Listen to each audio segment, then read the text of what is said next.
We just got some crazy new footage from FNAF Plus, and in true Phisnom fashion, it was released because the developer was bored.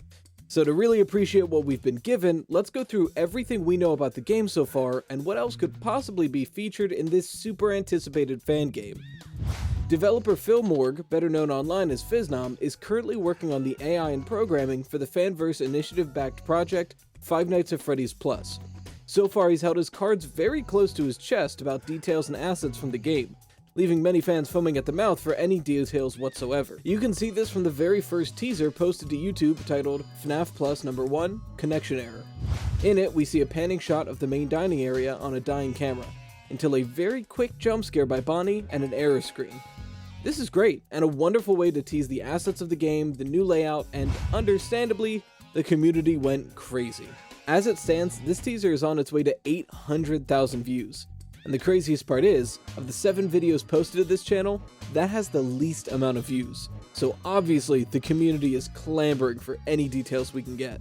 But before we get into the really juicy stuff that just dropped, let's overview everything we know about FNAF Plus.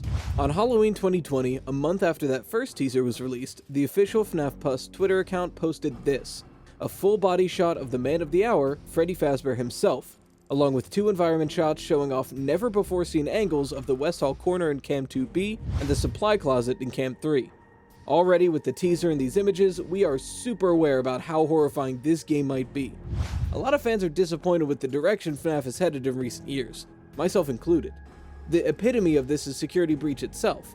I think it was a fun game. A lot of people think it was a fun game. Objectively, it's not scary. This is a horror franchise.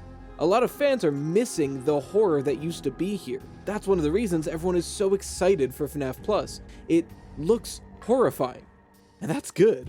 A few months after that, in January 2021, we saw the floodgates of content swing wide open, starting with the release of FNAF Plus #2, Routine Check, a full video showcase of Freddy performing as an actual animatronic. It's mostly silent, save for this VHS static, until the end when we got a tease of Freddy's laugh.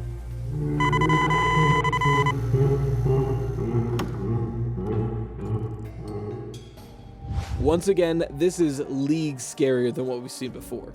Even better, we get FNAF Plus #3, Quiet Hours, showcasing full body shots of the main 3 doing basic motions on a stage.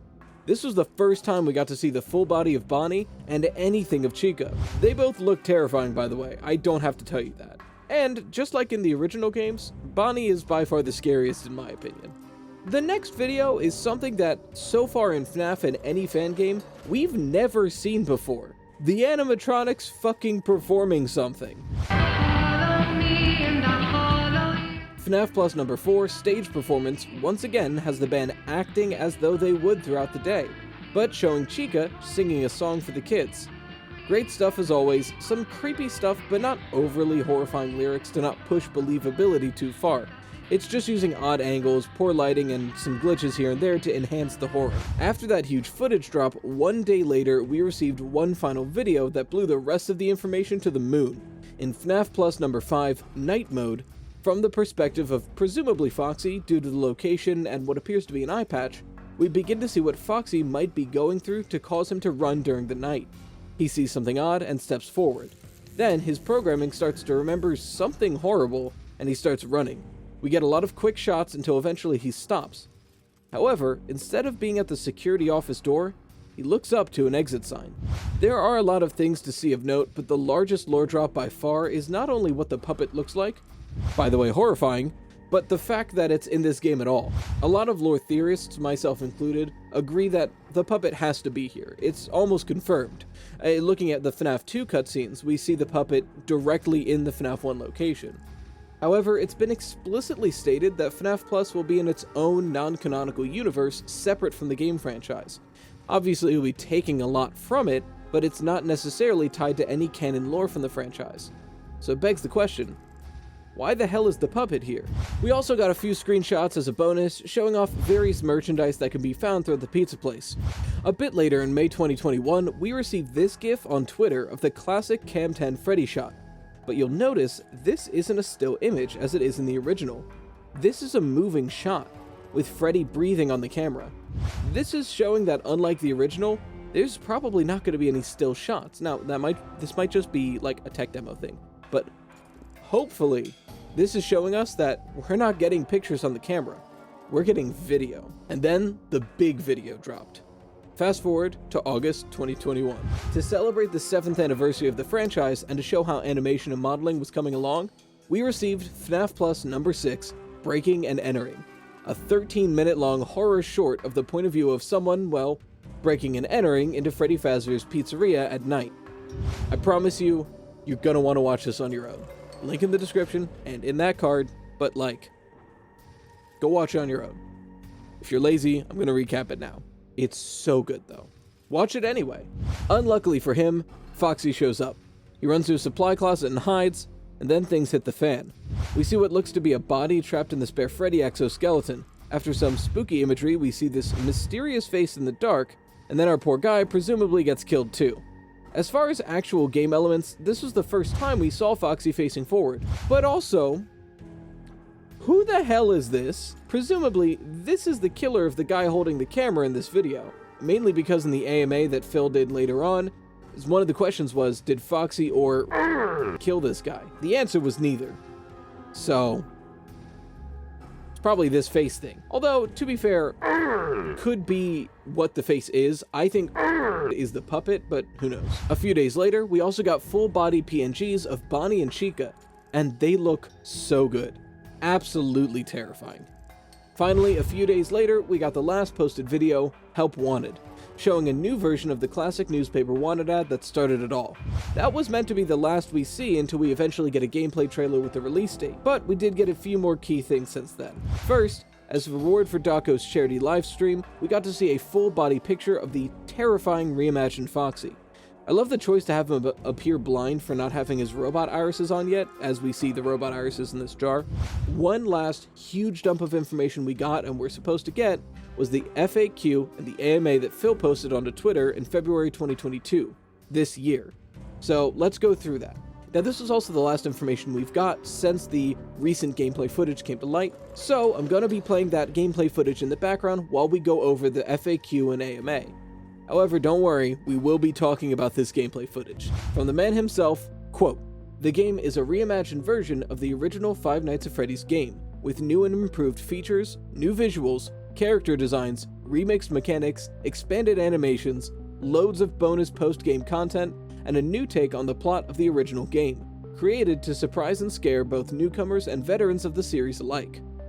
Some features that are then listed are the original Five Nights, an extra special Sixth Night, and many more post-game bonuses. An expanded custom night mode with much more robust customization than anything we've seen in a FNAF game, including additional mods, obviously fully revamped visuals in 1080p resolution, unlockable prizes and trinkets, and interestingly, a plus mode for thrill-seeking fans looking for a real challenge."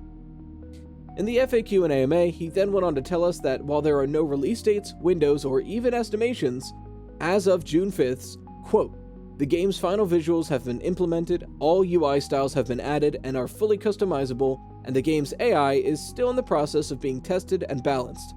Then once the AI is polished and balanced, he'll be moving on to sound effects, sound design, music, menus, and endings. So it sounds like the game is making great progress." Phil wrote that all promotional material has been released, and that the only other thing that will be put out is an eventual gameplay trailer with a release date to be announced at a later date. But to be fair, after writing this, he did post all of this gameplay footage because he was bored. So who knows? The game is planned to have fully redone visuals and audio, but it was stated that a classic mode is planned that will more closely line up with the original for hardcore fans. It was asked if any other animatronics will appear in the game. The exact answer is, quote, "No other animatronics aside from the ones seen in the original game will act as enemies during gameplay." That's important wording. I think this pretty much confirms the puppet will have a presence in this game, but not as an enemy. Which, honestly, thank God, the game is confirmed to be way harder, so a music box on top of all that is not necessary. That's most of the FAQ and AMA. Link to the full thing, the Twitter account for FNAF Plus, and the YouTube account for FNAF Plus in the description and in this card. Now let's move on to the gameplay footage you just saw. It's so good. Phil mentioned on Twitter that the game will have several UI customization options, and we can see that come to fruition in these screenshots. What's more, look at the layout of the cameras. Not only do we have to manually pan the ones that do pan, there are new camera locations, like this fuse area and the exit door. Looking at these, I wouldn't doubt if one of the animatronics will try to shut off power here. And taking into account what we saw during night mode, it's possible that instead of running to our door, Foxy might try to make a break for the exit, and we'd have to lock the door before he gets there to keep him from getting out in the wild. And that's everything we know so far. Straight out the gate, I love everything about this. From the analog VHS style teasers, to the models, to the animations, to the ideas presented, to the new gameplay. It sounds like it's full of customization, and that's always a huge plus. Pun intended. The best part of it is, the horror is so good, but truthful to the original game. What we've seen isn't scary because it's full of teeth or has body parts coming out of it.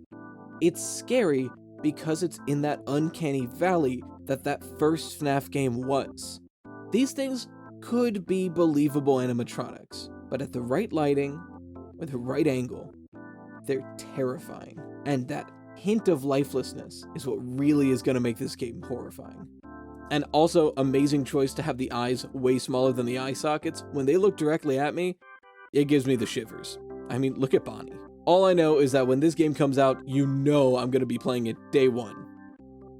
On Twitch. Link in the description. But that's FNAF Plus. We still have no release date or estimation, so it'll probably be a bit until we get to actually get our hands on it. But until then, if you're really craving a FNAF fan game, why not check out this video on my favorite one. Shout out to the best patron Emberisk, and until next time, as always, stay toasty.